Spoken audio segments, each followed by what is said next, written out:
एक महात्मा तो कहते थे, महाराज दुख का कारण क्या है? बोले सुख की कामना ही दुख का कारण है। सुख की कामना ही दुख का कारण है। हम सुख की कामना में ही दुखी हो जाते हैं। दुख कोई अलग वस्तु नहीं है, अपितु सुख की इच्छा ही दुख को पैदा करती है। हम चाहते हैं कि ये वस्तु हमें मिल जाए, हम सुखी हो जाएं, और वो वस्तु नहीं मिली तो उस वस्तु की इच्छा होने के कारण हम दुखी हो गए। तो मूलतः सुख की कामना के कारण ही दुख की प्राप्ति होती है। सुख दुख दोनों की निवृत्ति हो जाए, सुखस्य दुखस्य च सुखस्य च अत्यंतोपरतिर्यत्र, अत्यंत उपरति माने आत्यंतिक निवृत्ति हो जाए। बोले ये कैसे होगी? कहते आध्यात्मिक योग की प्राप्ति। हम भगवान को प्राप्त कर लें, भगवान से हम जुड़ जाएं। बोले इसके लिए क्या करना होगा? तो कपिल भगवान कहते हैं इसके लिए कुसंग का त्याग करके सत्संग करना होगा। प्रसंगमजरम पाशम आत्मन कवयो विदुः। प्रसंगमजरम पाशम, कुसंग ही ऐसा पास है जिस पास में बंध जाने के कारण हम भगवान के चरणों तक नहीं पहुंच पाते। कहते हैं कि कुसंग छूट जाए और हमारे जीवन में सत्संग आ जाए। सएव साधु सुकृतो मोक्ष द्वारम अपावृतम। संत का संग मिल जाए तो क्या होगा? बोले मोक्ष द्वारम अपावृतम, मोक्ष का द्वार खुल जाए। संत के संग से, सत्संग से मोक्ष का मार्ग प्रशस्त हो जाएगा। फिर प्रश्न किया कि संत कौन? लाल पीला कपड़ा पहने वो संत, बहुत बड़े मठ का महंत हो वो संत, बहुत बड़ा पीठाधीश्वर हो वो संत?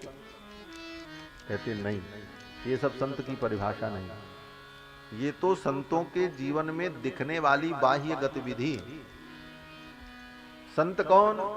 कहते हैं तितिक्षवः, जिसके जीवन में त्याग हो, कारुणिकाः, जिसके जीवन में करुणा हो, दया हो, सुहृद सर्वदेहिनाम, जो सबका सुहृद हो, सबका हितैषी हो, अजात शत्रवः, जो अजात शत्रु हो, जिसका कोई शत्रु न हो, शांता साधव साधुभूषणाः, ऐसे जो शांत पुरुष हैं, साधु हैं, वो साधु समाज के भूषण हैं। और उनके जीवन में क्या हो? बोले मदाश्रया कथा मृष्टा शृण्वन्ति कथयन्ति च, जो मेरे आश्रित होकर मेरी कथा को सुनते हो और मेरी कथा को सुनाते हो। तपन्ति विविधास्तापाः, विभिन्न प्रकार का तप जिनके जीवन में हो, जो तपस्या परायण हो। तयेते साधवः, ऐसे जो साधु हैं। सर्वसंग विवर्जिताः, जिनका संसार में मोह नहीं है, संग विवर्जित हैं, ऐसे महात्मा जीवन में अगर मिल जाएं तो संग दोष हराहिते है। ऐसे महापुरुषों के संग से हमारे जीवन के सारे दोष समाप्त हो जाते। संत की महिमा बताई, भगवत भक्त की महिमा बताई कपिल भगवान ने। और फिर आगे वर्णन करते हैं कि ऐसे संत जब जीवन में मिलते हैं तो उनसे हमें क्या मिलता है? बोले उनके द्वारा हमें भगवान की भक्ति प्राप्त होती है। और जब भक्ति प्राप्त हो जाती है तो उस भक्ति से भगवान प्रसन्न होते हैं, और प्रसन्न होकर के भगवान उस भक्त को सायुज्य सामीप्य सालोक्य सार्ष्टि चारों प्रकार की मुक्ति देने को तैयार हो जाते हैं। लेकिन वो भक्त भगवान की भक्ति में इतना आनंदित होता है कि भगवान के देने पर भी वो मुक्ति की कामना नहीं करता, एकमात्र भगवान के चरणों की भक्ति की ही कामना करता है। इसी को गोस्वामी जी महाराज कहते हैं, अर्थ न धर्म न काम रुचि गति न चहूं निर्वाण, जन्म जन्म रति राम पद यह वरदान न। जो भगवान का सच्चा भक्त है वो मोक्ष की भी कामना नहीं करता, उसकी तो यही कामना होती है कि कहीं भी हमारा जन्म हो, भगवान के चरणों की हमें भक्ति मिले।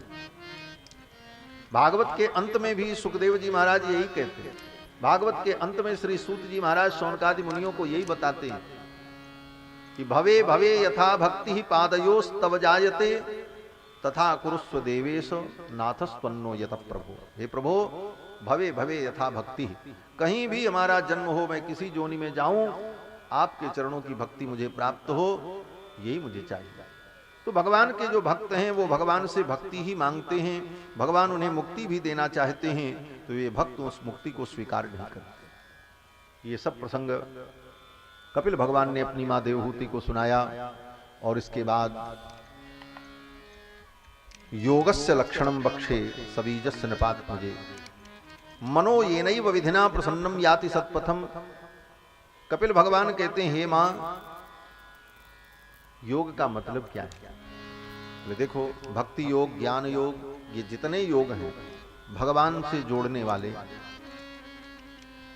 इस योग का यही फल है कि हमारा मन प्रसन्न हो जाए। प्रसन्न माने निर्मल।